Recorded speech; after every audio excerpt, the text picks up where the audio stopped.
जिसे उसने एक लाल कपड़े से ढका हुआ था। मैं झोपड़े के बाहर बेंच पर बैठ गया। तभी अंदर से आवाज आई, क्या खाएगा बेटा?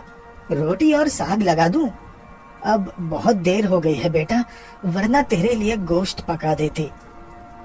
मैंने कहा, हाँ हाँ अम्मा, रोटी और साग ही दे दो।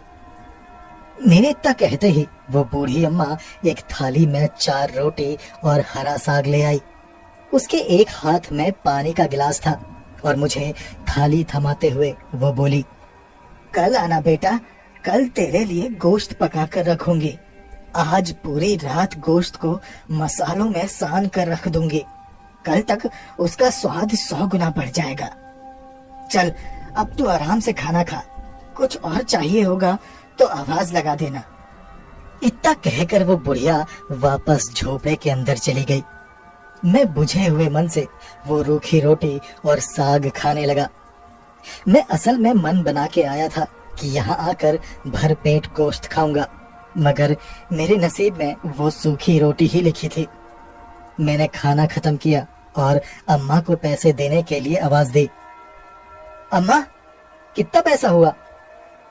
मगर अंदर से कोई जवाब नहीं आया।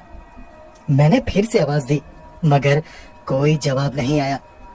मैं झोपड़े के अंदर गया।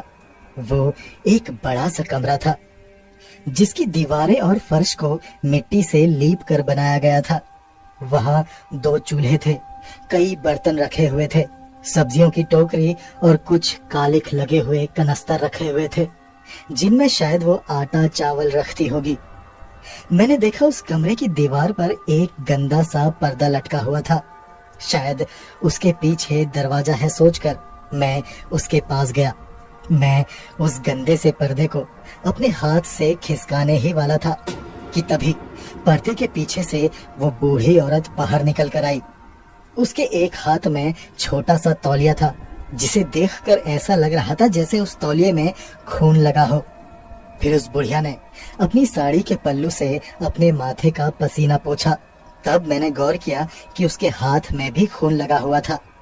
मैंने उससे कहा, अब अम्मा कितने पैसे हुए? वो बुढ़िया हंसी और बोली, अब सूखी रोटी और जरा से साग के लिए कोई पैसे लेता है भला? जा रहने दे, कल आना, कल बढ़िया खाना खिलाऊंगी, तब देना पैसे। उसके बाद मैंने उसे एक नकली सी मुस्कान दी और उसके बाद मैं उसके झोपड़े से बाहर आ गया। मैं अभी उसके झोपड़े से बस कुछ ही कदम आगे बढ़ा था कि तभी मेरे पीछे से उस झोपड़े का दरवाजा भड़ाक से आवाज करता हुआ बंद हो गया, जैसे किसी ने गुस्से से उस दरवाजे को बंद किया हो। मैं उस जंगल के बीच उसी रास्ते से वापस अपने ट्रक की तरफ आने लगा, तो उस अंधेरे में मुझे चलने में कोई परेशानी नहीं हुई। जिस रास्ते से मैं वापस अपने ट्रक की तरफ जा रहा था, उसी रास्ते के एक तरफ मुझे जंगल में कुछ आवाज सुनाई दी, जैसे कोई जंगली सुअर गुर्राता हुआ भाग रहा हो। फिर मैंने ध्यान दिया कि एक नहीं था बल्कि 3, 4 या 5, 6 सुअर होंगे। वो सभी सुअर बड़ी ही तेजी से उसी तरफ भाग रहे थे जिस तरफ वो ढाबा था। मैंने सोचा शायद वो जानवर उस ढाबे के बाहर कूड़ेदान में से बचा कुचा खाने जाते होंगे, इसीलिए रात के इस समय ढाबा बंद होने के बाद ये उस तरफ भाग रहे हैं। खैर, मैं अपने रास्ते चलता रहा और कुछ देर में मैं अपने ट्रक में पहुंच गया। उसके बाद मैं ट्रक में चढ़ा और अपनी सीट में जाकर चद्दर तान कर सो गया। अगले दिन मैंने ट्रक के बाहर ही चूल्हा जलाकर उसमें चाय बनाई और बिस्किट खाकर मैं काम पर निकल गया। दिन भर काम में जुटा रहा और मजदूरों के साथ ही हल्का फुल्का खाना खाया। फिर शाम हुई और नहा धोकर मैं बूढ़ी अम्मा के ढाबे की तरफ चल पड़ा। उस दिन मैं थोड़ा जल्दी ही चला गया था क्योंकि पिछली रात मुझे उस ढाबे में दूसरा कोई ग्राहक नहीं मिला था। आज अम्मा ने कहा था कि वो स्पेशल गोश्त बनाने वाली है, इसलिए मैंने सोचा कि जल्दी चला जाता हूँ। वहाँ और ग्राहक भी होंगे और खाना भी गर्मा गर्म मिल जाएगा, वरना पिछली रात की तरह सूखी रोटी से काम चलाना पड़ेगा। ये सोचकर मैं जल्दी जल्दी वहां पहुंचा तो देखा उस दिन भी वहां कोई ग्राहक नहीं था। मैं शाम के 7:30 बजे ही ढाबे पर पहुंच गया था। इसके बावजूद वहां मुझे कोई दूसरा ग्राहक नहीं मिला।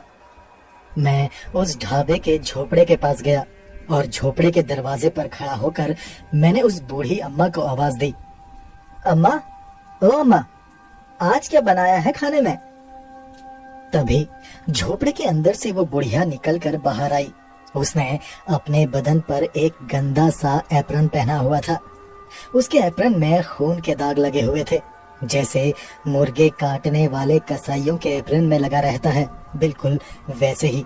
मुझे देखकर उसने एप्रन उतार कर किनारे रखा और बाहर रखे एक पानी के ड्रम में हाथ डालकर वो हाथ धोने लगी और फिर अपने हाथों को अपने पल्लू से पोंछते हुए वो मुझसे बोली, बैठो बेटा, अभी लगा देती हूँ खाना। आज खास गोश्त बनाया है मैंने तुम्हारे लिए, खाकर बताना कैसा बना है।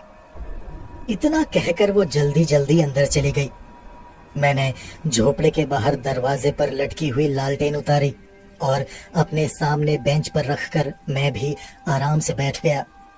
थोड़ी देर बाद वो बूढ़ी अम्मा एक बड़ी सी थाल लेकर आई और मेरे सामने रख दी और बोली, खाओ बेटा, और वो फिर से अंदर चली गई। मैंने देखा मेरे सामने थाल में 5-6 रोटियां रखी हुई थी, थोड़ा सा चावल था, सलाद और एक बड़े से कटोरे में मटन करी रखा हुआ था।